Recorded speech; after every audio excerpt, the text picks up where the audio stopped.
Magandang araw mga kababayan. Muling pinatunayan ni Alex Ayala na kaya niyang makipagsabayan sa pinakamahuhusay sa mundo matapos ng talunin ng dating world number 3 na si Elina Svitolina sa quarterfinals ng Berlin Open sa straight sets na 6-3 and 6-4. Ipinakita ng Filipina tennis sensation ang kanyang composure, lakas ng loob at world-class na laro upang makausad sa semifinals ng prestihiyosong torneo. Di naging madali ang laban dahil si Svitolina ay isa sa mga pinakarespetadong manlalaro sa WTA Tour.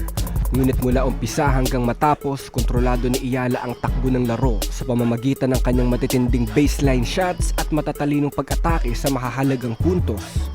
Mas lalo pa ang kahanga-hanga ang tugumpay na ito dahil ilang araw lamang ang nakalipas ay ginulat din ni Ayala ang tennis world nang pataobin niya ang world number 2 na si Elina Rybakina sa round of 16. Dahil dito, sunod-sunod na top-ranked players ang kanyang napabagsak sa Berlin Open.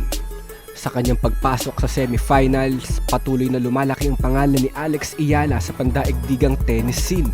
Isa itong makasaysayang hakbang para sa batang Pinay na patuloy na nagbibigay ng inspirasyon at karangalan sa Pilipinas. Abangan natin ang kanyang susunod na laban habang patuloy niyang ipinaglalaban hindi lamang ang kanyang pangarap kundi pati na rin ang karangalan ng Pilipinas. Ito nga pala si Pilipinas Sports at ito ang inyong sports update. Mabuhay ang atletang Pilipino at mabuhay ang Pilipinas. I'm out.